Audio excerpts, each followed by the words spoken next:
This episode of the podcast is brought to you by Pendleton Whiskey, Bill Fick Ford, the WCRA, and Resistol. Born in the iconic American western town of Pendleton, Oregon, and taking its name from one of the most revered rodeos in the world, my absolute favorite rodeo, known for the grass, the Pendleton Roundup. Pendleton Whiskey is a modern celebration of a century-old tradition. Pendleton Whiskey is barrel-aged in American oak and cut with glacier-fed spring water from Oregon's Mount Hood. For an uncommonly smooth, rich taste and complex flavor, the Pendleton Whiskey brand honors a heritage that inspires us to live boldly, never lose sight of the values we believe in, and taste the moment, wherever we may be.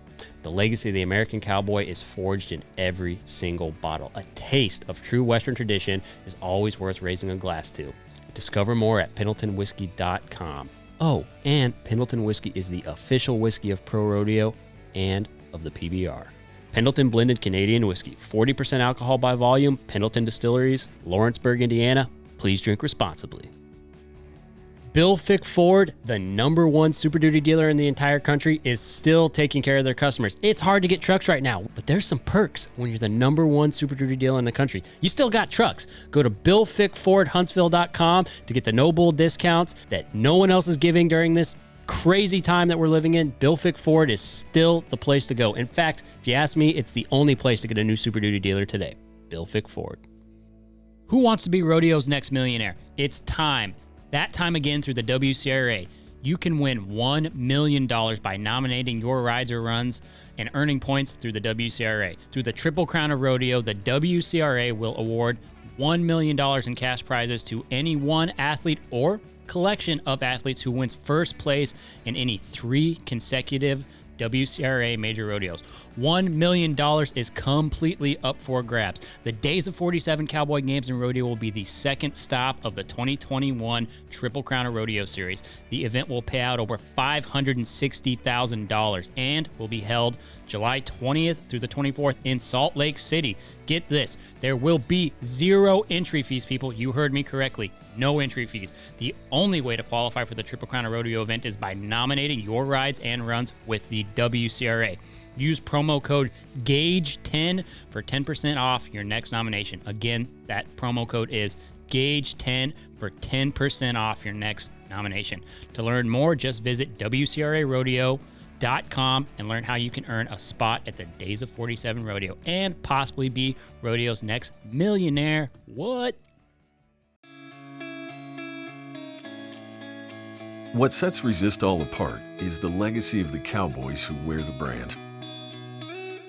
These traditions are passed down from fathers to sons, from heroes to future champions. Since 1927, Resistol has been handcrafting the finest American-made cowboy hats. Generation after generation, we live it every day.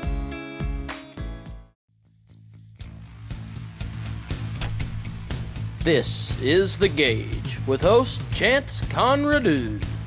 Are you freaking serious? It's Conrado. This is The Gauge, and I am Chance Conrado. On this episode of the podcast, we are leaving the rodeo world for just a little bit, and we are going somewhere different. My conversation with Brad Orsted it's pretty unique, and it's very informative, interesting, and definitely some sad elements to it. Brad is a photographer, filmmaker. He has done documentaries that have been narrated by Jeff Bridges. It'll be coming out soon. He's written books. He has photographed for National Geographic and done all sorts of things in Yellowstone. And the main element of his passion, I guess you would call it, is grizzly bears, which are my nightmare. So this was great. But he also has a pretty tragic story that pushed him to all of that. I think all of us could listen to this and get something wildly useful out of it, so I encourage you to please listen to this episode. Well, I do have to credit my mother, actually. She's the one who reached out to you. And, oh, really? Yeah, you were speaking with Cody, and that's my mother, and she's like, okay, you got to have this guy on the show. And I was like, okay, tell me about him. She's like, well, first of all, it has to do with the grizzly bears. I'm like, okay, good enough. Tell me no more. And so that's great. I've talked to other people about grizzly bears who are on the exact opposite side, the hunter side. Mm-hmm. And, the big conversations it's not about Yellowstone ever with the hunters, or even the lower 48. It's generally about Alaska and Kodiak, and it's kind of a different. I don't want to say different subculture of bear people, but it's certainly different, right? You're not talking about this one isolated small group of bears like in your documentary that you so graciously sent over to us to watch, which that actually was very illuminating for me, because I don't want to say that I've been stuck on one side of the aisle with the whole bear debate, but I mean, I know people who've been, frankly, well, I don't know the people who've been killed, but I know the people who saw the people get killed, and there's a lot of discussions, and it's kind of out in like mainstream. It's a mainstream topic now, right? As soon as you have a Joe Rogan or somebody talking about the grizzly bears and what's going on with them, with all these famous outdoors people, it really gets in your face and creates a good opportunity for discourse, I think. Absolutely. Yeah, I was just on a road trip and was listening to one of Joe's podcasts, and I forget who was on there, but some guy, they got to talk, and they said, grizzlies are just vicious killers, and grizzlies this and grizzlies that, and the way I always go back to that is they're individuals, just like us, right? Like you and I don't want to be judged by what a Jeffrey Dahmer or someone did, right? And that's the way I feel with grizzly bears, that they get this thing that they say, grizzly bears do this. Some do, some don't. We have good bears, we have bad bears. We have good people, we have bad people, right? I've been around bears that have been very tolerant of me. I've seen some others that, one look, and that you better give that guy some space today. Right. So I just always try to encourage people to see them as individuals, and each situation as an individual, right? We have good days, we have bad days. There's days probably don't want to mess with me, right? That I'm best. I'm kind of a curmudgeon, old bear myself some days. So, but yeah, it's definitely come to the forefront more and more. And I think as COVID gets people outside more, we're having more encounters with stuff too. We're finding this year in Yellowstone that more people are having encounters with bears too. So it's good that we get it on the forefront. Yeah, I agree. I mean, and there's so much going on kind of in the world of wildlife right now. You've got some really, polarizing popular topics going on. In Colorado, we were just discussing this, but the wolves being reintroduced, that passing has created a tremendous amount of division, I think, between what you would call the ecological community, the biological community, and then the farmers, the ranchers, the people who actually live and work off the land, who would be the ones really running into these animals on a regular basis. I live in Jardine, Montana, which is right on the border of Yellowstone. And so we get a lot of the animals come right out, right? It's a very arbitrary boundary. And so a lot of my friends there are outfitters and hunters, and this is how they've made their living for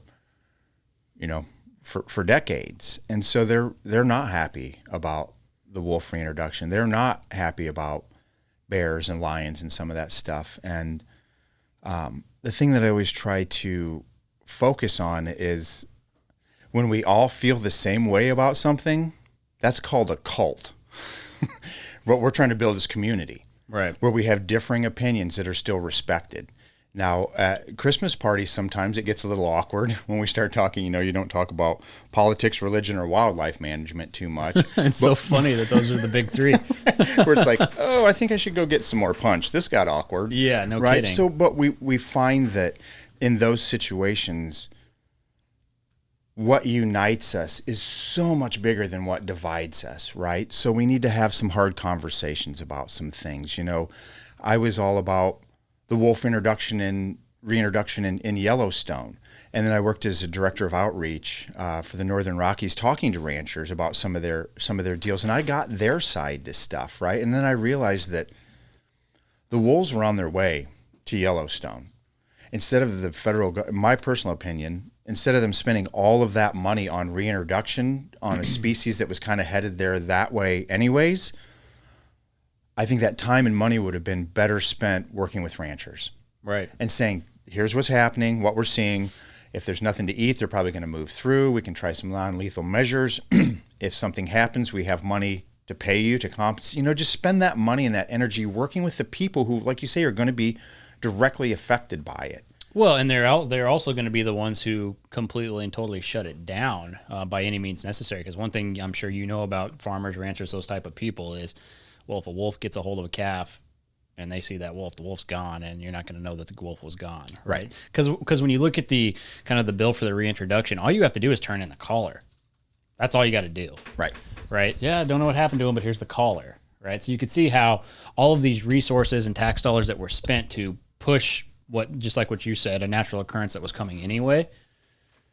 Yeah, you just use it for common sense, but as soon as you put bureaucracy in the middle of anything natural or okay, let's be real. You put bureaucracy in anything, it never functions the way it should.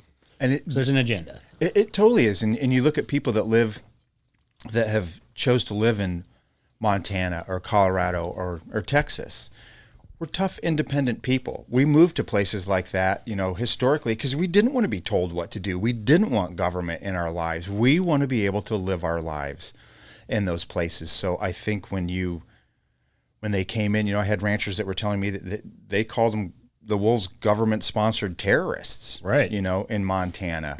And so it was really good for me to get their picture too and see where they're coming from. I mean, I had just moved out there. I was taking some wolf photos, getting involved in some other stuff, and I had a nonprofit that reached out to me, and they said, "You're the new director of outreach." I'm like, "I just moved here from Michigan 90 days ago. You should probably find someone who knows this better than me." Right. They said, "We just need someone that can go talk and listen." And that's all it was, right? I found if I was emailing with ranchers, it's so much easier, right, for us to be behind a laptop and typing out our opinions. Yeah, and keyboard then warriorship's a real thing, right? Isn't that Take right, that Ty? one. Ty's like big time on Twitter all the time, so he knows all about keyboard warriors. Yeah, there's too many out there. Yeah, right. And so what I found with these guys is, okay, we can argue back and forth via email. Want to meet for a burger and a beer? How about we just sit down? Why don't you tell me what your problems are? Why don't you how can I help? Right? How can I make things better for you? Is it education? Can I bring non-lethal measures out there? Are there things we can try? Is your mind made up?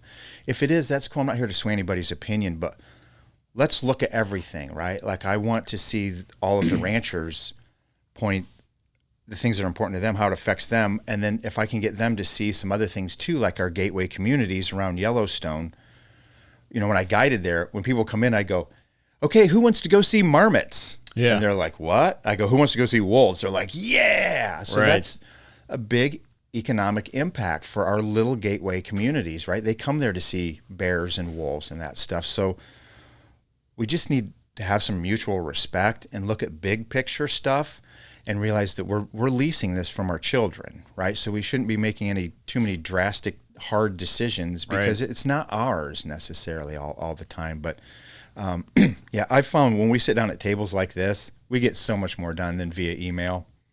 Oh, absolutely. What unites us is vast. What separates us is small, right? So if we're going to focus on what we differ on all the time, we're just going to differ all the time. Well, and that seems like that's the goal of the modern world, is just to fixate on these small little ideologues that can divide people. I mean, we're seeing it on a massive scale. People are more divided than they've ever been. And the funny thing is, whether you're right, left, or center, or maybe you're nothing, like, do you know how easy it is to dissipate something that small? You can dilute that and spread it out, and then it's nothing, right? And then everybody's the same. Right. But when it's sensationalized and all this stuff goes on in the media, which is why even waste your time on it, but most people do, it's this tool for chaos, and it's exactly what we're talking about here. I mean, it may not be a rancher or a wildlife biologist or someone who just cares deeply for the wildlife, whatever it is. Like, yeah, I think both of those people are the same in a way, right? It's all about animals and wildlife and being a part of the land and a part of something.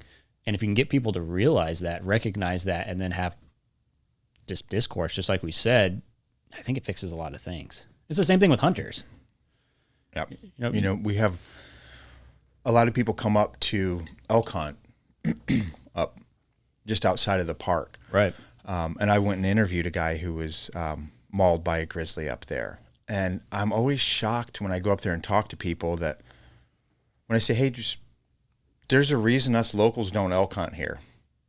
And that's because this butts up to one of the densest populations of grizzlies in the lower 48. And it always surprises me how many people go, what? I had no idea. I'm like, you're coming from out of state to hunt Montana. Google's pretty easy these days to do your due diligence. And I mean, when you go up there and you see all non-local plates and there's big bull elk around, there's a reason the locals aren't hunting it. Right. Because they've had encounters up there. So it's that education, right? And you get out and you talk to people and you don't, none of this, no pointing fingers, no judgment, right? Like, let's just talk about facts and what we know and how things are affecting us, right? And I've had some of the best conversations, right, with people that really didn't start out well, right? They're like, I know my rights. I'm going to come here. You are right. You can do whatever you want, man. I'm here a lot. I just want to tell you what I've seen.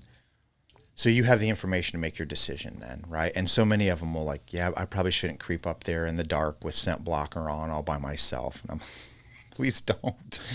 Please don't, right? There's a lot of elk in Montana that isn't in Grizz country, right? And so we just don't put yourself in a bad situation, right? But a lot of it is just education, talking to people, and, you know, we get off and we talk about so many other things then, right? We may find this little crux that we need to work on, but then it goes off on, what do we end up talking about? What we want for our kids, for our loved ones, for our family, for our futures, for our businesses, right? We get off on those things then that apply to both of us. Right. And it is nice because I'm so tired of everything being thumbs communicating, right? And, you know, and I did it too, right? Where I'd sit behind a computer and fire something off, right? That's my stance and that's it. And I'm not budging, send. Right. And I get in front of the guy, I go, well, actually, you're right. On a couple of things. And he goes, actually, you're right on a couple of things. And so then we work together. It's so nice. It doesn't solve all the problems, but at least we can calm that hostility down and talk as people, as humans to each other, right? And that's where I feel like we have a lot of potential. Yeah, I mean, I agree fully with that. I mean, the biggest thing missing in this modern world that we've got that just seems to just be lost is that you can't have civil conversations anymore. You're not allowed to disagree. I mean, if you're on one side or the other, then you might as well get drug out in the street and stoned to death. I mean, that's how much hate there is for the quote-unquote opposition. What opposition? We're all people. We all live here in this country. We all could enjoy bounty and a lot of different things if the hostility just disappeared, right? Every single one of us is living better than people did 100 years ago. The most poverty-stricken person in the United States still has one of those. Right? Yep. You show that to somebody on the Oregon Trail and I mean, you're going to die. They're going to burn you. You're a witch. But but even still, like life is so much better now than it has ever been. There's not a single person here who would probably be like, yeah, you know what? Take me back to the 20s. That's never going to happen. Right. They would all come here. And so maybe that's part of the issue, right? Is no one has any real problems, so we create them. I'm a firm believer in that, right? That we have, isn't it funny when we have a lot less psychological problems when you're working 5 jobs? Right. No, you know, we're so tired. It's really when we get to this spot is, you know, through evolution that we can sit back and relax a little bit and kind of look at things that we go, oh, wow, maybe I've got some hostile feelings or I've got, you know, usually you just so worried about just staying alive. Yeah. You take those core necessities away, food, water, shelter, everybody's got it. And then you have the luxury of like getting into your feelings a lot more. Maybe that's not a great thing, but it's just the way it is. And then no one really knows how to manage that, right? And I mean, there's very few people who have really struggled tremendously, right? At least in this modern era, like especially people in my age demographic, like not really, like half used to live at home and like you don't really understand struggles, right? Yeah. And it just creates this I know everything environment. And then what ends up happening is everything just burns and it's chaos. Or they do one, you ask them about something controversial that they don't know anything about. They take the top, you know, whatever comes up on Google top, they read that, and then that's their opinion of it. Yep. Right, because that was the most popular opinion, so that obviously has to be what's right. Like, use your own brain. Right. Collect your own data. Look at that. How do you feel about these things, right? And when you get down to that, you find a lot of people don't. They don't. And really, the fact is they don't care. So maybe you should just say, hey, I don't care. I only care about what I'm doing. Well, great. If that's how that is, then don't have an opinion that doesn't even exist. It's not founded on anything. Right. Don't throw it out there. Just what did I read the other day? That it said, speak only when it improves on the silence. Right. Right. So if you really don't have something valid to bring to the table on something that is a hot button topic, just drop it. Yeah. I mean, if you're a barista, let's talk about coffee. Right. Let's not talk about, the current political misfailings in Uganda. Right. And that's what, in the American West, right? Like, and here, right, we get tired of people in Washington making policy for a place that they've never even visited. They've never even been east or west of the Mississippi, and they're going to set policy for the American West. Yep. So it's like, maybe you should come visit. Maybe you should go talk to some ranchers. Maybe you should talk to some people. Maybe you should see how generations and ways of life are disappearing, right, from these people. And that's their chosen profession, which their family's done forever. They got kids in college. They've got, whatever. They're going to lose their house because their way of life is going away. Yeah. So before we start writing bills sitting, honestly, right, people that live in glass trailer parks shouldn't throw 40 ounces. I like that better. That's more relatable for me. I've never had a glass house, but a glass trailer probably could get that. Yeah, and 40 ounces, that's probably more up my old alley. Yeah, exactly. But I mean, you're so correct. And I guess one of the things that I've kind of said many times is it's people seize power where there's vacuums, right? And what we need is more people to represent the demographic we're talking about getting involved in these things. You need more rancher type people, more outdoorsy type people who have a real understanding of what's going on, getting involved in this damaged bureaucracy to try to right some of these wrongs. Because if you get a New England Democrat who's never been out of a high rise, right? They went to Yale and then they immediately, because of strings and connections getting pulled, get to go right into Washington at whatever level. Next thing you know, they're a senator with no real life experience outside of what they're doing. You're not going to convince him that grizzly bears need more habitat, right? Unless you say, hey, here's the financial benefit for you for that. Oh, great. So I can have $3 million, given to me under the table if I can pass this bill or do this thing for Pfizer or whoever it is actually behind it all. Right. That's all they care about. It's all special interest. So much of it these days. And everything. And people that are very out of touch with very important policies that they're setting that are going to affect people's way of life, potentially for generations, right? So come out to Montana, come to Texas, come to some of these places, come to Colorado, come see what it is that you're voting on before you do it. But you and I know that's not going to happen. That's not going to happen. So how do you combat it? Well, you have the right people. Step back from that perfect life that you want, because guess what? Your kids probably aren't going to have it unless you stand up for it. Get involved. Yep. And I do believe that it's happening. So much of this does happen at a grassroots level. It does. Right? It's communities. Like I said, everybody feels the same way. That's called a cult. What we're trying to build is community where we have differing opinions that are respected and valued, right? I don't have to agree with someone to value them and their opinion, right? It helps me. Maybe I do need to take a different look at this. Maybe I need to look at it from their angle. If I expect them to look at it from mine, I better look at it from their angle. And that's how we work together on stuff. It's a give and take, okay? I don't like this, but I'm going to give on it because you're giving on yours, right? And then all of a sudden we have a community. Then we have people working together. Then when we have problems come up, we go, okay, we've kind of already talked about this, so we can try a non-lethal measure. If this is the second time a predator's jumped on something, it's got to go. Sorry, I don't like that, right? But it's got to go, and right. I get it, right? So we've talked about that, though. It's not like knee-jerk reactions, emotional, right? We maintain our emotional intelligence through this stuff, and it's so nice that the times that I do see that work, it's so nice to know that on a big government level, like, we don't need you. No. We can handle this here with community, right? With respect. Our temper's going to get flare, yep. Our word's going to get said, yep. Or some people maybe have to step out and regain composure. Well, yeah, because we've learned. So and we come back and we do that, right? And that gives me hope. It does. We can sort stuff out. I think I'm more hopeful now than I have ever been because we got to see, and it doesn't even matter what your opinion is on COVID or any of that. It just doesn't, right? Yeah. I mean, heck, I had it. It was not bad for me, but my wife had it. It was horrible for her, right? And it's just none of that. We're so far past anybody's opinion on it.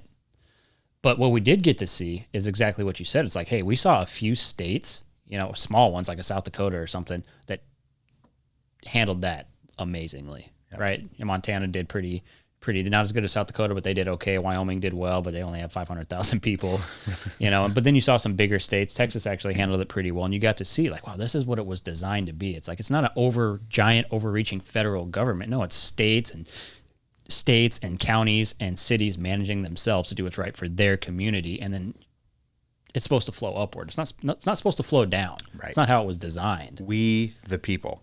Yep, exactly. We the people, right? Not them the people. It's us. And I used to shy away from some of those controversial wildlife things. Right. And now I love it. I want to be the guy. I want to be the guy that goes in there, and I have my opinions that come from my personal experience, and that's all I have to go on. And I want to hear somebody else's because that's what they have to go on. What did you see? What have you noticed out there? What changes have you seen? You're a rancher. You're out there all the time. What have you seen? Right. I'm in the park and other places doing my thing. What do you see literally out in the valley happening, right? And I love talking to those old guys, right? And they have so many stories and value, especially those older, you know, those guys that in their 80s, those old ranchers that if you can get them to open up, you know, sometimes they're pretty stoic. Usually they will. Once they go, right, then it's like you can't shut them up half the time, right? They've had stories for decades. Well, they do, yeah. I mean, if you're lucky enough to know some of those old people, like I had a great-grandfather, old rancher, up in Meeker, Colorado, right? And he died, he was like 95. And to the day he died, he was feeding cows and trying to ride horses and doing all that stuff. So just a kind of person that's probably never going to exist anymore. You know, once those guys are gone, they're gone. And all you have to do is just set a couple things up for them, and then it's a matter of, okay, well, it's been 6 hours. I actually have to go because they will tell you everything, and there's so much to learn from those people. We had an idea to do in Gardner, Montana. There is just set up some cameras like this in a restaurant or a bar, and have these old guys come in and just mic them up. Yeah, and get them a coffee or get them a beer, whatever they want, and just let them talk. So we don't cut them off. If you want to talk for 6 hours, I'll roll. We'll do a 6 hour roll. We're getting good audio. That's a great idea. Let's just let these guys roll because a lot of times they, like you said, you know, once they get started, they go, oh, and that reminds me of that one time Tom, boy, he, you know, and these stories are beautiful and they're real life, and you know they're going away when these guys die. These stories, if they don't get passed down, they're gone forever. So just, if nothing else, for posterity, you know, just to preserve those stories and get them in. And digital storage is cheap. Yeah, you know, it so really is. Load them up, right? I mean, that's such a great idea. What would you even call it? I think that's like, I don't know how long you've had this idea, but I mean, that is a great idea for a documentary. To just get these talk to old ranchers. Totally get them talking, right? You travel around, set up wherever, and just get these stories because once they're gone, they're gone. They are. Yeah. Yeah, and that way of life is forever changing. And to lose those, you know, those guys is tragic. It's like World War II, right? Like we're almost to the point where there's not a single living person who was in World War II. Within the next decade, they'll all be gone. Yep. Which is so dangerous and scary that no one will have a living memory of that. And you look at so many, at least where I'm from, some of the ranching families I know, you know, most of the kids, especially with social media and everything, they don't want to be ranchers. No. I want to grow up and go to LA and be, you know, whatever. They're leaving these ranches, right? So they're not. I left one. Yeah, taking some of those stories with them either, right? So it really does when that falls off to where the kids don't want to ranch anymore. All the culture, the stories, everything goes with it at that point. And that's scary because there's so much value and so many life lessons in those stories, right? Like my grandpa's gone, and I'm like, gosh, I wish I would have recorded some of those things. Like, how did that one go again? Right. That he said, because it was so poignant. I don't even know if it was true or not, but it was so good. Why let the truth get in the way? It's such a good story, right? So just to preserve those, it'd be fun to travel around. Let me know. You want to come up to Montana? We'll get some people lined up for you. I'm in. I would happily narrate that or do the interviews. That is something I'm wildly passionate about. So. I think it'd be so cool. Get those guys talking, especially those old timers that, you know, are a little reluctant. But, you know, you give them a couple shots and a beer or something and they start, that reminds me of another one. So absolutely. I could sit and listen to that stuff. I've got some Native American friends, Crow and Lakota. So when I go up there and the elders start talking, you know, everybody's just like, shh. Oh, absolutely. Let them talk. They have a different respect for things, though, in Native American cultures. And if you've got Native, like, I'm lucky, like, my grandma's, like, half Pawnee Indian, which means, you know, I can be exposed to some really unique Native American history and discussions. And that's, like, some of the most wildly deep philosophical stuff you could ever consume. It really is. And, I never started out like this. I was a photojournalist. It was really through tragedy that got me to that point. But the lessons I was learning in the wild were dovetailing with the lessons some of my Native American friends were telling me. Some of the things I was learning there. I'd been through psychotherapy and analysts and therapists and, I mean, you name it, every one of them, suicide watch, on hospital, all that stuff. You know what made sense to me? Out in the wild. That's where I had that ability to stop things, right? Right. No more blinking lights, no more reading printouts and group therapy, right? Like, I needed to be out. I needed to be terrified, really. Yeah. That's what I needed. Well, yeah. And so generally we would start any normal conversation in that area. But what we did is we dialogued for 30 minutes, and now we're going to get into like kind of who you are. And obviously with knowing kind of from research, preparing for you to be here, you certainly have experienced great tragedy and overcome that, which is, I think that's what makes somebody really valuable to have these conversations with, right? Is if they've went through something, terrible or chaotic, or painful, and actually been able to come out of the other side and then bring value to the world, right? So if it's not, digging too deep, I would really like for our listeners to be able to hear, one, who you are, what all those tragedies that you went through were, and kind of how you've come to be where you are now. Sure, yeah. I'm happy to share that. I was a bachelor living in Colorado, and I enjoyed my 20s so much I just rolled them into my 30s. Just trout fishing, drinking beer, hanging out with buddies in the mountains on the weekends. It was a beautiful life. I really enjoyed it. And at mid-30s, I thought maybe start thinking about settling down. And anyways, I met this woman. We got married. She had 2 girls from a previous, and then we had a baby Marley, in 2009. In 2010, when she was 15 months old, I took her to my mom's house for her first overnight visit. And within 24 hours, Marley was dead. I got a phone call from my mom that said she's not breathing. And I said, what do you mean she's not breathing? She says she's not breathing. And I could tell she was aloof and just mentally not there. So being trained, I said, start CPR now. She said, I already did. I said, call 911. I already did. And so my next question was, is she blue? And she wouldn't answer me. And I knew that wasn't good. And I said, is she blue? And she said, yeah, she's blue. And then she said, the paramedics are here. So she had to go. So then I got to call my wife at work and tell her that our daughter's not breathing and blue and on the way to the hospital an hour and a half away.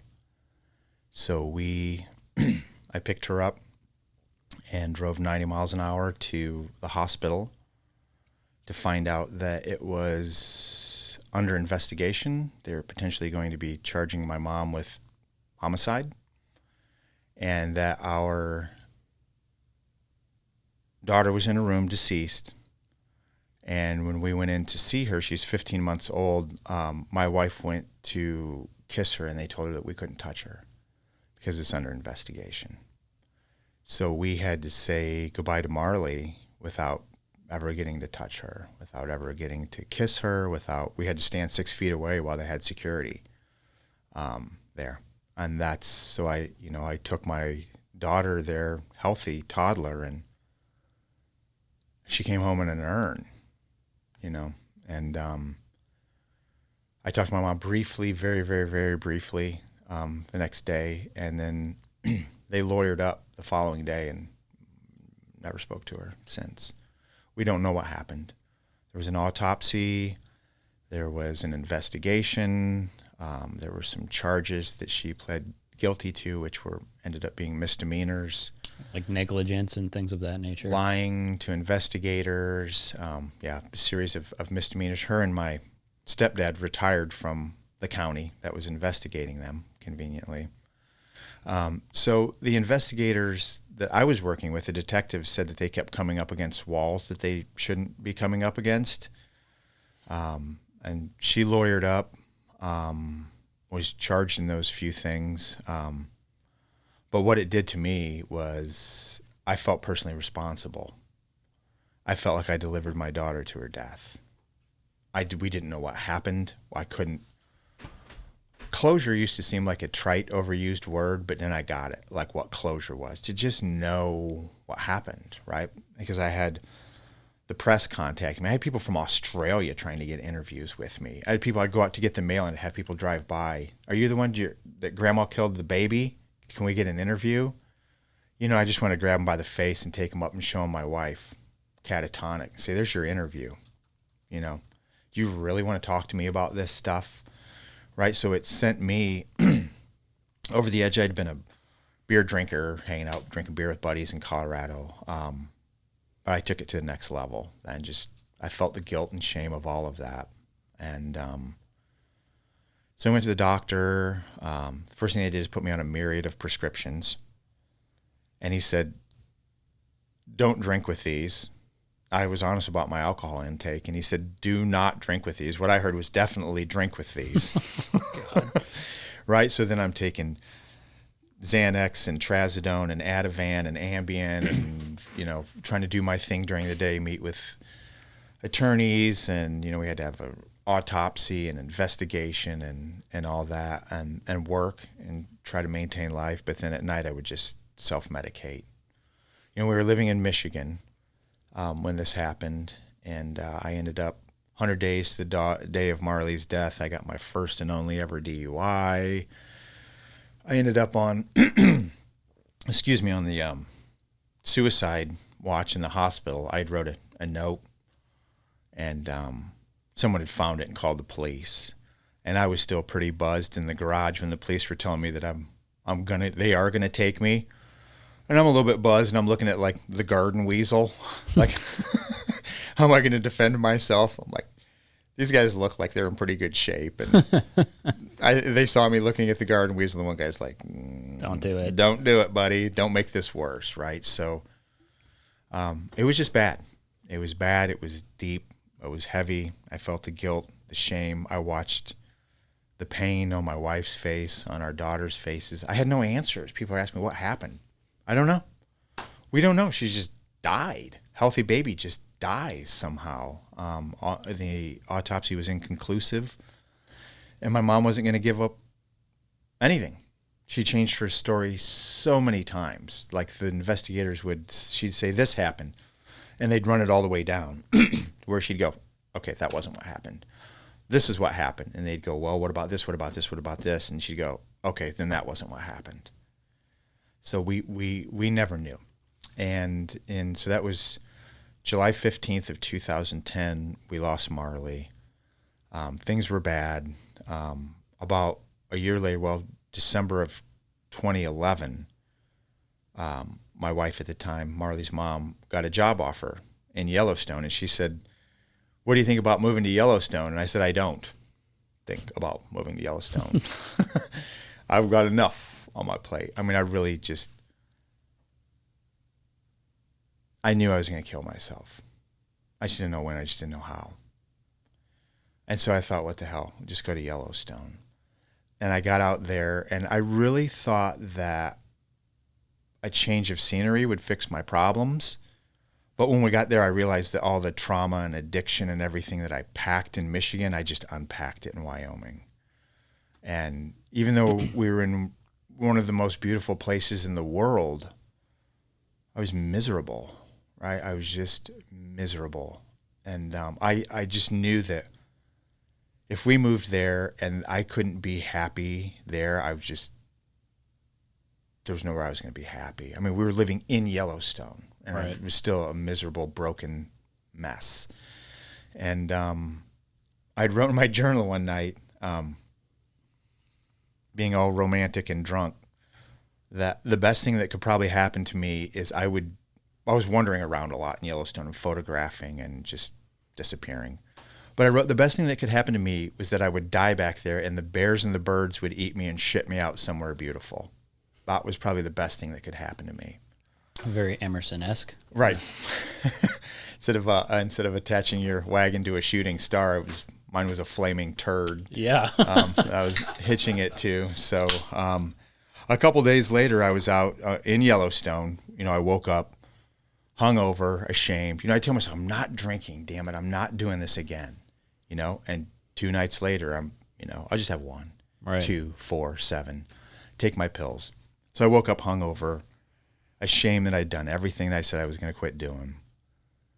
And I just decided to take a one-way trip into Yellowstone. I didn't have a backpack. I didn't have any gear.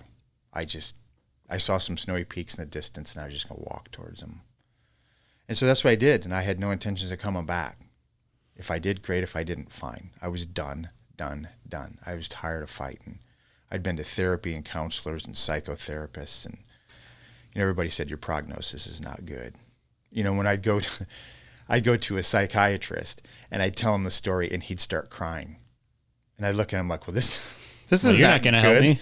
If you're crying, if medical doctors, nurses, they start crying, and they're trying to hide it.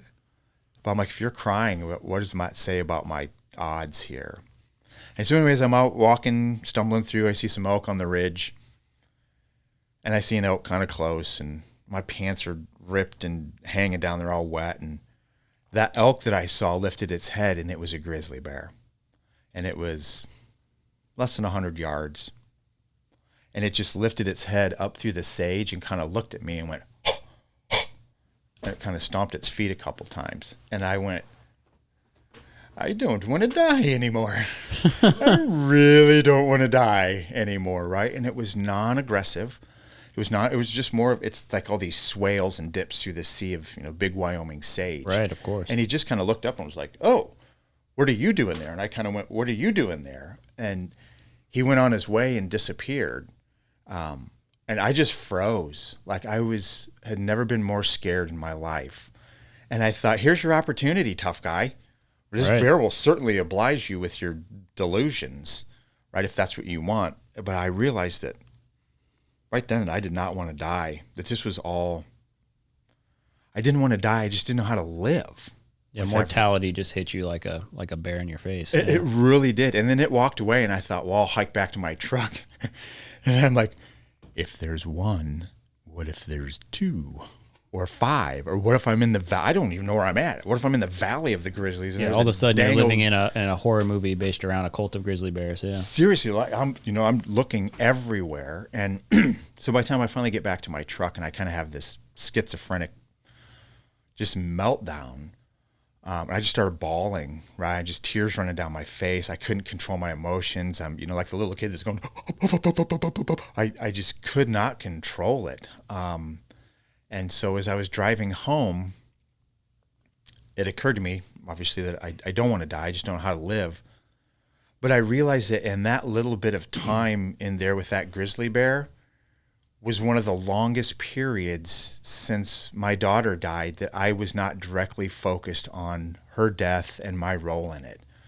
Like I just had like an hour and a half where I didn't think about it. But that's the longest I've ever had that. I'm like, there's this seam in there where the past and the future don't matter. The only thing that matters when you're in thick grizzly country, the only thing that matters is right here, right now. You better have your head on a swivel. You better be present. You better not be thinking about your mortgage or what you did last week or what you need to be here and present for that. And it really, it started to hit me. That was 2012. It started to hit. I didn't know what it was, but I knew something was there, and I knew that it was doing more for me. So I just kept doing that and just kept going out and photographing wolves and photographing bears. And I got excited about it for the first time. I'm reading books. I'm like pinning down Yellowstone biologists in the bar. They're like trying to have dinner with their wife. I'm like, what does a bear do when it rains? What does a bear do at night? What if there's 3 bears? He's like, Brad, these are all fascinating questions. You should put them all in one long email. I'm trying to have dinner with my wife. Right. Like, I'm sorry, I'm new to this, and I'm very excited. Yeah. But it helped me turn that corner, and then I just started photographing a bunch. And then one of my friends, Casey Anderson, was a Nat Geo host. He had a show called America the Wild. And so Casey got a hold of me and he said, man, I see you out there all the time and I know your story. And he started a production company. So he brought me on as director of photography. And then we really took it to the next level with, I really learned tracking and just a full immersion into the wild, right? Like every day was just full immersion. I knew it was helping and working, but I didn't know how, right? Like what, I couldn't put my finger on it, right? Like you have heartburn, you take an antacid, you can go, okay, that worked. And I understand why. Like I was starting to feel a little bit better, but I'm like, it can't just be because I'm out in nature, right? Like how do we quantify that? It was such a, it was mind-boggling to me that all of the pills, all the medication. So I went to see the doctor in Wyoming then in the fall of 2012 because I had to get my prescriptions refilled. Right. And I'd bought a bunch of stuff off the street in Michigan to get me through because every time I have to go in, I have to tell this story all over again. Right, and just reignites the pain and the trauma. So he looks at it, he just looked at all the prescriptions I was on. He closed my chart. He said, Brad, what happened, man? And he said, I've seen you photographing. I've seen you getting into this. You've been here 9 months now in Yellowstone, and I was guiding and full into it. And he took his prescription pad, and he wrote nature on it. He tore it off. He said, that's what I want you to do. Now, you're on such dangerous levels of this stuff, we have to wean you off of this. Of course. But we're going to wean you off. And I think the best thing for you is just full nature immersion. I was terrified. I'm like, now I got to go to another doctor and tell this whole thing over again because this guy's nuts. Nature, right. That sounds great for the, granola crowd. Yeah. But I got serious trauma, and that's nice, thank you, but I need my pills. But I followed his advice, and I got off those, and by December of 2012, I was off the pharmaceuticals totally, but I was still drinking a lot. Right. So photographing nature during day, Jack Daniels or whoever your friend was at night. That was exactly it. Yep. That was it. And I'd have people, they'd see my images or whatever, films. I did stuff for the BBC and for Nat Geo and for PBS and Nature. And they'd say, oh my gosh, I wish I had your life. I'm like, no, you don't. It's a facade. Looks great on the outside. But home at night, alone, staring at my daughter's pictures, it was not a happy place. It was still just a very, very dark place. Yeah, no, yeah. Absolutely. Yeah. And, there's kind of this unique trend, like if you're interested in literature and art and, whatever it is, any of the arts, right, or any of the people who excelled or were fantastic at them, they always had this tragic thing they couldn't let go of that consumed them. And, hearing you say, like, what you're talking about, and maybe your specific ailment, your specific tragedy that happened to you, but look at any of the great literary heroes or artists, and it's always the same thing. I mean, Van Gogh cut his damn ear off because he couldn't cope with his issues. Yep. So very few people, no matter how brilliant they are able to escape that. And you have, and I think that's kind of where you're going next. But I mean, it's just amazing to get to sit with, forget the photography, forget the National Geographics and Jeff Bridges, narrating your films and all that. And you just fixate on a human who went through something that humans don't really know how to recover from, right? Like loss is one of those unquantifiable things that people go through that no one has a real answer for how you get past it. Yep. And, I'm sure you've lost friends, and, I'm old enough now that I've, early on I lost some friends, and you really think that that's, or a relative, a grandma, or grandpa, someone you're close to, but until you lose a child, especially under such tragic circumstances, I had no idea what pain was. I had no idea that it doesn't get better, right? I did not know then that losing a child is a wound that never heals, right? It's always gonna be there. It's always gonna, I mean, I used to walk out of grocery stores. Like I'd have my cart full and, halfway through the checkout with $200 worth of groceries, and someone would come up behind me and I'd hear a baby make a little noise, and I'm like, oh no.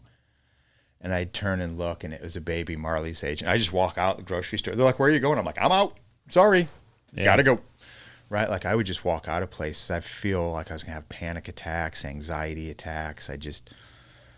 you know, I'd head to the grocery store, and if I didn't have my Xanax bottle with me, I'd turn around and grab my Xanax bottle just in case I saw a baby at the grocery store. Right. I'd have to get medicated to go to the grocery store. And I was a guy that I'd twist my ankle. You know, I played sports and stuff.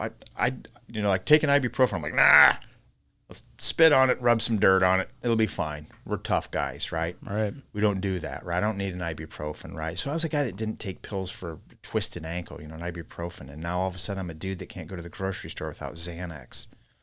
That quick, it turned me into that, right? And so I did not know how to live without some way to self-medicate, right? And so we got rid of the Xanax, the prescriptions, and I started filming and doing some more of that. And then I met, through my guide training, I met another woman who they had lost a son, his special needs. And when he was 20, he committed suicide. And they asked me if I would start working with special needs kids. And I said, I'm a photographer, and a weird one at that. And are you sure? And they said, I think you'll be good. I'm like, I know. Emotionally speaking, I am about 14 years old. Yeah, so am I. And he's actually 14. So, yeah. Right. So I'm like, not that it's a stretch to do this stuff, but it's when I started working with special needs kids through Will's Hope that I could see it was helping them. That wasn't just me, right? And then this year we started our pilot program with veterans. So we've had 2 groups of veterans that have come up with Will's Hope from Colorado Springs, and I watched it work with them. And it's not rocket science. It's getting out in nature and stopping that merry-go-round of stuff, right? So it's not. I don't run these. We're going to learn every tree and leaf and plant and bird. We get them out, connect them, show them a few things, and then give them space to be kids again. You want to go skip rocks? I'll go skip rocks with you. Do you want to talk? We can talk. You want me to be quiet? I can be quiet. Right? So that's been my thing now is turn that corner. So I guess I should back up. That was started in the mid, like 2015, 2016. I was still drinking. And my ex was still drinking, and we owned a bar and restaurant. We built brand new Wonderland Cafe and Lodge in Gardner, Montana. Opened in 2018, and we were both drinking like a fish. Yeah, you guys were sampling your own stuff. Right. So what do? We sit and watch Bar Rescue for 6 months before we open and go, what a bunch of idiots. What dumbass does that? Well, we're open for business. Let's pour a beer. Mm-hmm. That quick into it. So we'd made pacts about getting sober. And on September 4th, 2018, I got drunk on Labor Day of that year. And I woke up that morning, and I don't know what it is. I said, I'm done. Done. And I went and checked myself into rehab that day. And so I've been sober since September 4th, 2018, coming up on 3 years. And I leaned a lot into my Native American stuff that they had. There's a lot of prayers that went up for me. They took me to my first sweat lodge, helped get me cleaned off, and just gave me some different perspectives on things. And so I decided then that was it. And then my goal since then has been to get a recovery center going and work with people that are struggling with addiction, depression, all that, right in our hometown in Montana, and with a strong emphasis on wilderness, because I knew anecdotally it was working, but now that I've worked for 5 years with special needs kids, our first year with veterans, I see it. I see people have these breakdowns, right? And I see men that we've all been raised in kind of this, what do they call it, toxic masculinity shit, right? We're just tough, right? We don't share anything. We don't cry. We don't talk about our feelings. We don't do any of that. That's BS, right? So I've got some buddies that we elk hunt, and during elk hunting season, phones stay on and next to the bed, right? So if my buddy shoots an elk at dusk and he's got to get that thing cleaned up, he's got you got to pack it out. Bear coming in or something. Yep. We just, there was about a half a dozen of us that kept that through elk hunting season. And so towards the end, one of our buddies, and he's a Marine, he's like, I love you guys. I hope you have a safe day. Let me know if I can do anything for you guys today. I'm like, man, I'm even getting notes like that from jarheads. And so after the hunting season stopped, he goes, do we have to stop doing that? I'm like, no, we don't. He's like, why can't we just say, I love you, bro? I hope if you're having a rough day or something, can I help? Or what, so now we have this group text ever since then that we send that out, right? We give a bro a hug or talk like, dude, you can talk to me if you need something. You know that, right? Like, I'm here, right? And it's nice to get past that. That's what held me up so much, I think, is coming from that era and that mentality, that John Wayne thing, that men just drink and smoke and we don't talk about stuff, right? The less we talk about, the more of a badass we are. We all want to be James Bond. Totally, right? Just nice and cool. Nothing phases us. We have emotional intelligence. But what's the reality of it, right? That we could use that support too. So when you start seeing that, and so now I love to see these, like, I have these big 5th generation mountain men from Montana. The guy comes up to me and goes, heard you quit drinking in nature. I said, that's a great line. True. He goes, how would one do that? I said, well, first let's stop drinking. Yeah.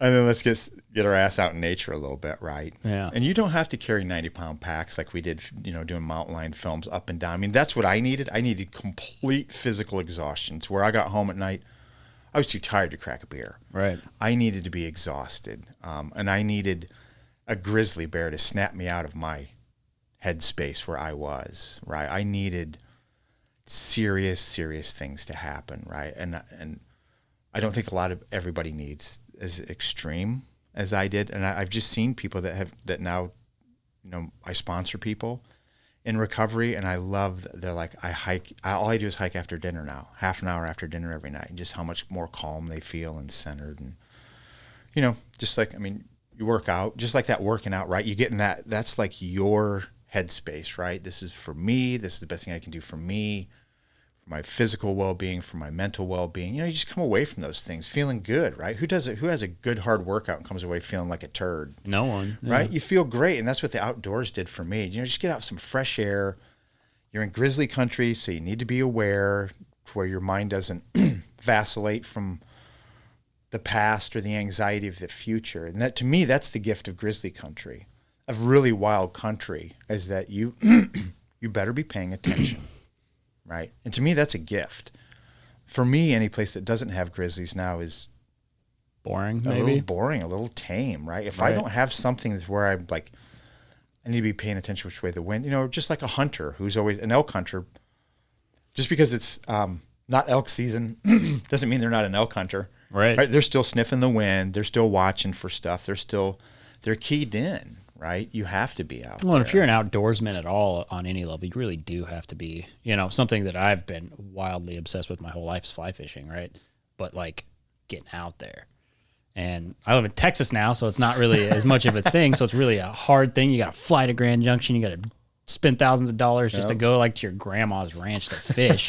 But even still, yeah, what was it? Two summers ago, I was up, way up in there in Colorado fly fishing and ran right into a black bear, nose to nose.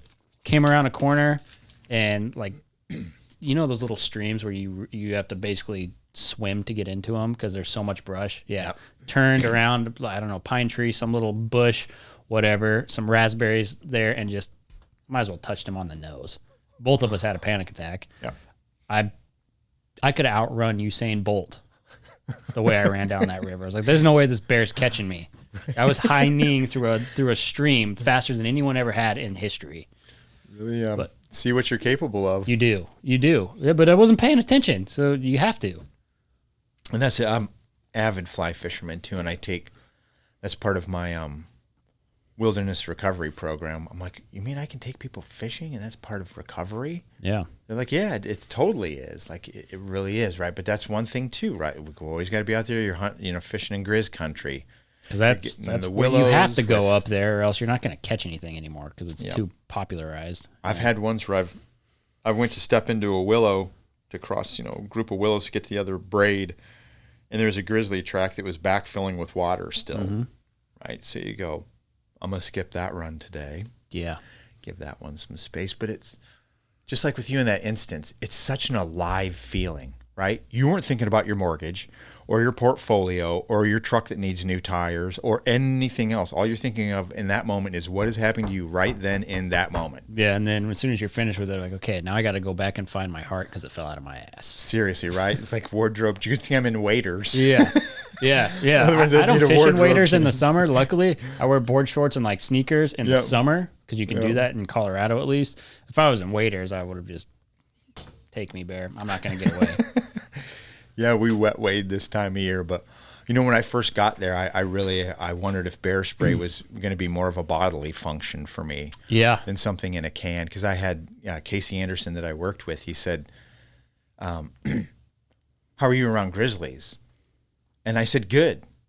He Yeah. goes, "Have you been around one?" I said, "Oh no, no, but I've read the books." He goes, "Oh, you read some books, did you?" I go, "Yeah, and I was trained as a guide, so they told us a bunch of stuff." So I can safely stand on the road in Yellowstone and tell you all about a bear in the meadow. Yeah. Anything you want to know about it. He's like, "That's great. Have you been close to a grizzly?" And I said, "No." He goes, "So you don't know if you're a runner?" I said, "Oh, I'm not a runner. I've been through enough trauma and tragedy. I got nothing to run from anymore. He might be doing me a favor at this point." Right. Right. I'm not a runner. And he just laughed. He's like, "I've seen some big dudes that are runners." Yep. And you don't know until you get in that situation whether you are or not. And I've guided a lot in Yellowstone, and I've had some big guys that, get happy feet, right? 6'5" linebacker that's like, "Is that a bear? Is it a bear? Is it a bear?" Right? And then there's like 88-year-old grandma who's like, "Oh, pretty, a grizzly." Yep. Like she's not scared at all. You can see her energy is good. Her composure is good. This guy's, Right. She could stare the bear down. Yeah. Totally. She's probably the one that be, tickle it under its chin or what, right? This guy, he's nervous. He's scared. His energy is all, I can feel his energy all wonky, right? Because you really don't know until you're in that situation. But it grabs you, right? And it doesn't have to be life-threatening. I guided enough out there. You see the people that connect. Right. Right. So if I take someone to Yellowstone and they just want to see some buffalo and Old Faithful and have some huckleberry ice cream, fantastic. That's a great day. We get them in safe, get them out. Right. But every once in a while you get those people that like they hear a wolf howl or they see a bear or they get, they actually get close to an actual bison, on the road and they're like, you can see it. I'm like, big animal, huh? Right. And but you see those dots start to connect in their head. Right. Right. So, and especially kids, I love taking kids out, right? Because they're honest, they're open, they're raw. I feel like they don't have all of the preconceived notions that we do, right? So I always set the scope up for kids first. And Yeah. They haven't get been them tainted going. by the world or let down by it or any of that yet. And I ask them, they're not wildlife biologists, but I ask them, what are you seeing?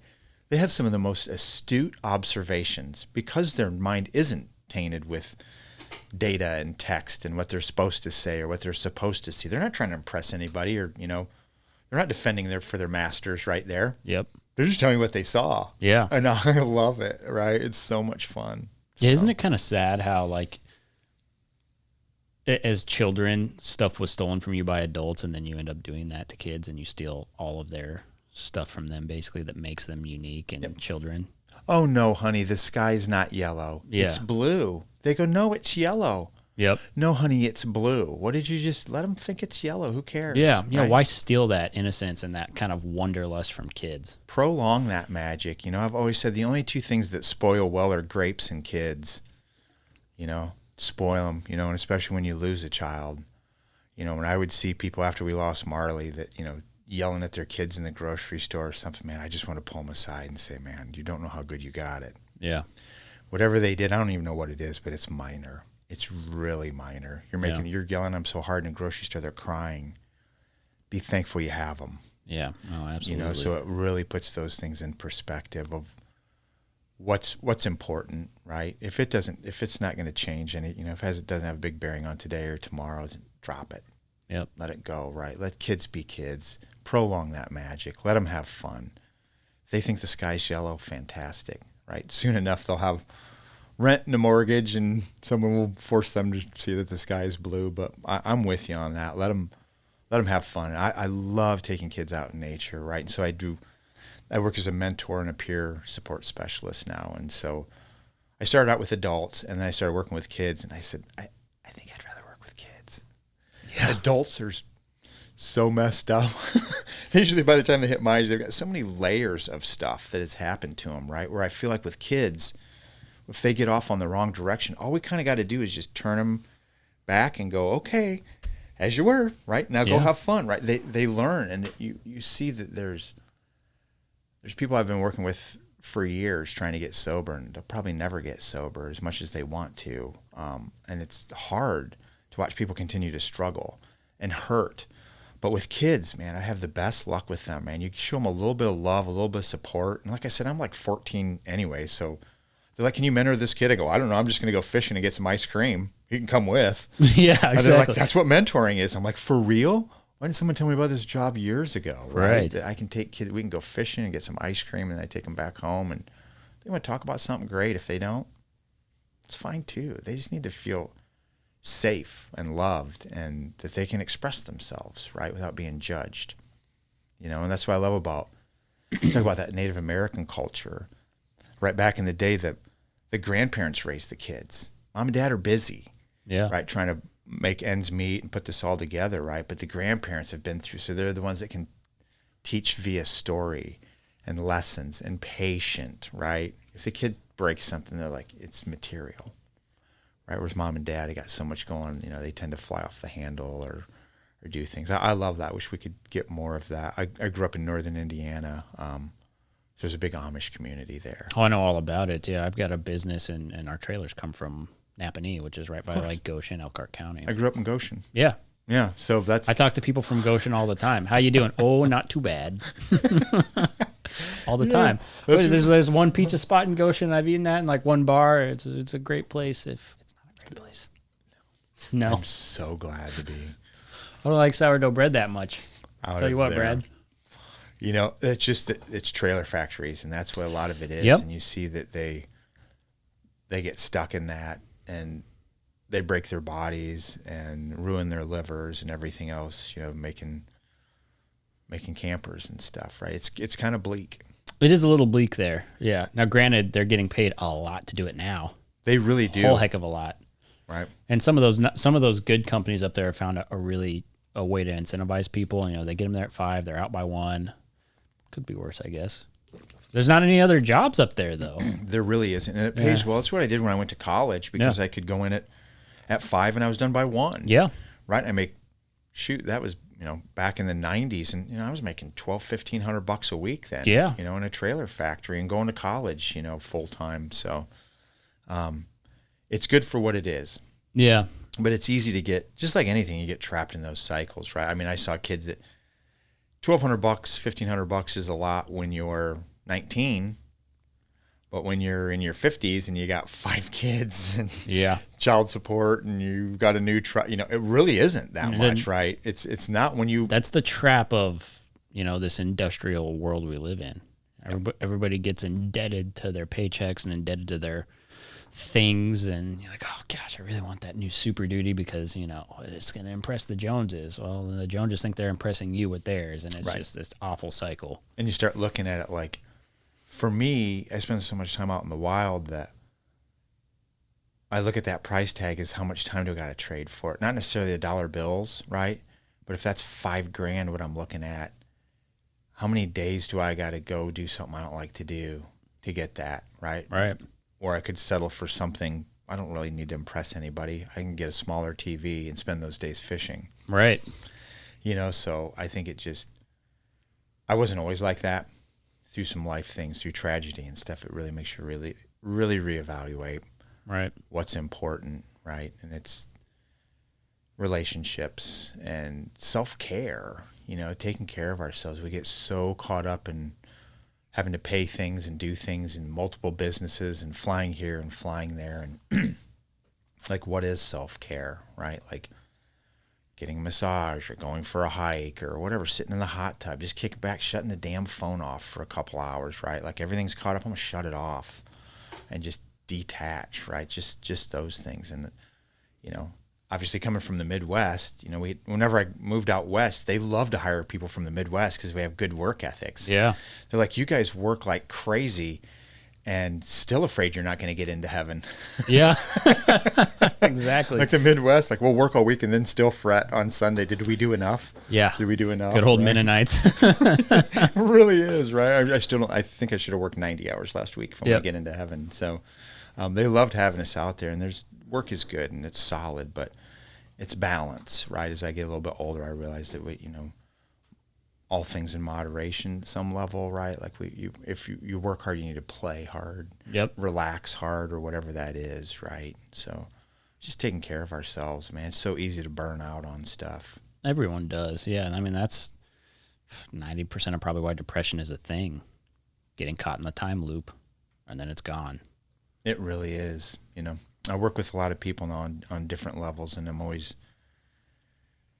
curious to hear what gets people to certain spots, right? And who overcomes and who doesn't, right? Like you see some people that it's all relative. The worst thing that happened to me is the worst thing that ever happened to me. The worst thing that's ever happened to you is the worst thing that's ever happened to you. It's all relative. But Alberto Gonzalez wrote a book called Deep Survival, where he talks about who survives in these situations and who doesn't. And as I was going through some of my darkest stuff, I read that book, and the prevailing thing that comes out of it is it's all attitude. It's all attitude. People that can go, what's that saying? The pessimist says this can't get any worse, and the optimist says, hell yes, it can. Yeah. But really, when you talk about you see these scenarios of people who survived and planes go down or whatever, it's the people who are like, well, here we are now. Yeah.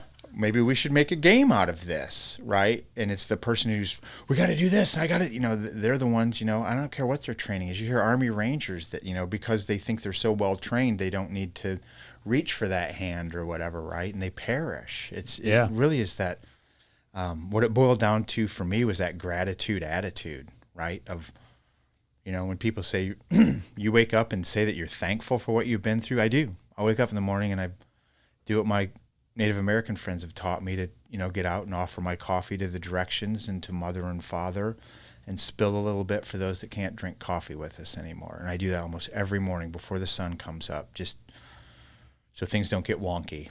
Get a hold of it quick, but it gets me centered, and it gets me feeling like I'm here and I have a purpose, right? Like we move. I mean, this whole recovery center, all of this stuff I'm doing, I'm just conduit. I got 2 little baby feet in my back pushing.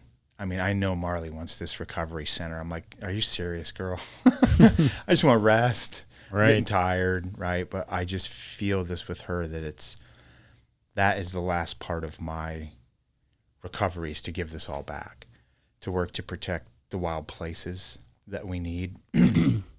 I do worry that what ends up happening to the grizzly bear will happen to us, that when there's no more land for the grizzly bear, that there's no more, soon enough, there's no more left for us, right? That these wild spaces, ranches are getting broke up and sold. Kids don't want to do it, so they're selling off ranches to, I see it in Paradise Valley, Montana, right? These everywhere. Beautiful family ranches that are now 10-acre plots with cookie-cutter houses going up, right? And so we're losing, I think, even people that maybe they don't have any intentions of ever going to grizzly country or going to Yellowstone, that they live in Goshen, Indiana, but they need to know that place exists, that wild exists. That thing like, piss me off and I'll run away to Yellowstone, right? Like they need to know that that's there still, that there's still something wild out there, physically on the landscape and spiritually. And I do feel like we've gone through, this is all so new.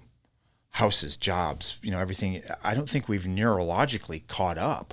No, we right? certainly haven't. We've been hunters and gatherers for so long. That's where our heads really still are. This stuff's brand new, that I feel like we almost have separation anxiety. We certainly do. From the 'cause wild. you get caught in the rat race. Speaking as one of those people, all I do is work and do podcasts. But all I want to do is, like, I was looking at sport mobiles. Like, okay, I need to get a Sprinter van. I need to do this. And next year, I'm going to buy a van that costs as much as a house, but I'm going to drive it somewhere. So I can what I mean? fish. So I can go fishing or do Right. whatever. It's like, well, hold on. That's probably not going to work out. But You crave it, though. But you crave it, right? And then you start going through all these ways like, well, how can I do it in a fashion that makes the most sense. Like maybe you don't even have to. Maybe you just get on a plane with a backpack and go. I don't know. Right. But what you're saying makes so much sense. And I think it's indicative of so many people that they have that. It's that leftover. It's, you know, what we've been for eons, right? We've lived close to the earth. We've had to. And now we live in boxes inside of boxes inside of boxes. And we go from AC to AC to AC to AC, right? Like, it's hot out. Go out and be hot for a little bit. You know, I'm like Montana when they go, it's cold. I'm like, it's winter in Montana. It's supposed to be cold. Yeah. Right? So we get out and enjoy it. It's okay to be cold. It's okay to be a little hot. It's okay to be uncomfortable, right? We have made our lives so insulated that would, you know, it's like, oh, it's a little, I don't like it 69. I like it 70. Yeah. Right? Like for real, you know, like we go out tracking mountain lions. I mean, you know, you're out not, you know, tearing around. I mean, it's in Colorado, right? You start with late, you know, you're freezing cold and a mile up the trail, you've got everything peeled off of exactly, you, right? Yeah. Like, oh man, the sun popped out. I'm up in elevation.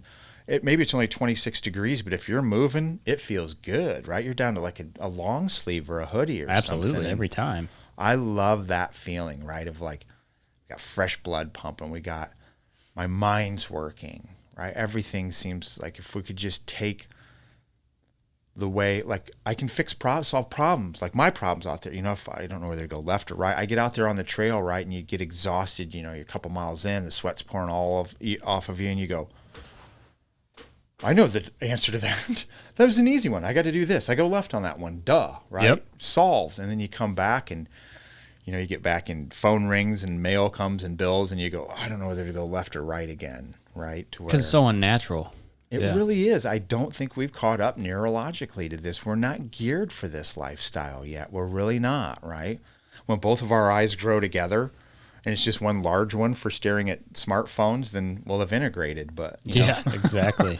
Until then, I love seeing people guiding in the park and seeing people who are very urbanized, who come to Yellowstone just to check it off. Mm-hmm. And then you see something happen in the wild and you see this like connection in them, right? Like this fiber that comes out almost from them, like this, they're like, I've been searching for this. They just didn't know it, right?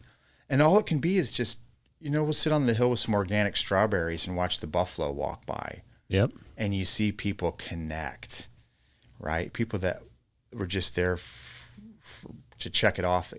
Then they're the ones going, what does a bear do when it rains? What does a bear do at night? What does a buffalo do? They have all these, you see their mind come alive. Yeah, just pure euphoria. It really is, right? And I love seeing that with people, that it just reinforces for me that bond is still there and it's still fresh. And if we ever lose that, we're in trouble. You know, I agree 100%. And it doesn't even take that much to reignite that spark. No. But yeah, I mean, this is, we might have to do this again, but you got a plane you got to catch here pretty soon. Yeah. I mean, I think people are going to get a whole lot out of all of that. I mean, it was pretty valuable, I think. And I'm really thankful that you were willing to jump on a plane in Bozeman this morning to be here with us. Oh, absolutely. So it was a lot of fun, and you know, I'm really glad you came, and really, really thankful that you decided to keep pushing forward with your life so that you can offer something to people just like you are, because a lot of people refuse to do that, and they wallow in their own self-pity, and then you just, you know, they never reach who they're supposed to be, and that's not what you've done. So I'm really, really thankful to get to be a part of it. I really appreciate you, everything you do, and having me on and extending this to me. You know, just finished up a manuscript, so we're looking for the right publisher. So hopefully we can get this story out. And I'm just going to keep telling it and keep working, keep doing what I do at a grassroots level, and just trying to connect dots and bring advocates and ranchers together. And let's solve problems. Let's not create problems, right? There's enough out there creating on their own. So absolutely, that's important to me, to give back and to come on here. So I really appreciate you having me short notice. My gosh, you guys are so busy. So to work me in, I know took a little bit on your end. So I'm thankful for that. Oh, it was excellent. Yeah. What better way to do it than let's just get after it. All right. And this sets us up for, maybe you come up the next, bring your fly rod, and we'll go do round 2 in Montana. Let's do it. Yeah. We went to Montana, but this time last year. Yeah, I like it. We'll do it. And you know, as things will keep moving for me and things keep moving for you, it'd be fun down the road to do to circle back and see where we're both at on stuff. I agree 100%. Yeah, absolutely. Like that. And I really like the idea of doing the documentary on the ranchers. Yeah, we need to stay in touch on that. I think that's a great idea. I've got some film connects too, and I know you do. We should really work something up, a little treatment. And yeah, I mean, the Cowboy Channel is a studio based out of here. They do all of that. They're dying for stuff like that. I bet you they would show it. Fun, right? We could film it right. Do all the pickups, all the scenes that need to go with it, the big pretty stuff, right? Yep. We could really put a really nice little documentary together. And I think so. Save I think those it'd be hard. stories, man, because again, once they're gone, they're gone. And so many of the kids from that culture moving on, we see it so many times. You probably see it here and in Colorado, Montana, but the kids are like, I'm out of here. You guys are a bunch of backward, cowpokes. I'm going to New York or LA or whatever. And then they go try that and they're like, I think I want to come back to Montana. Oh, absolutely. Do you know when they get ready to raise families and stuff too, right? They want to come back to those places, right? They do. So I think we could do it. I'd like to. Yeah, so would I. Well, good. Well, we better get you out of here. Otherwise, I mean, if you didn't have a deadline, we could keep going. But, somebody was late with the food. No, this was good. For once, it wasn't me. Yeah. It was wonderful to meet you guys, and I appreciate everything. Likewise, absolutely.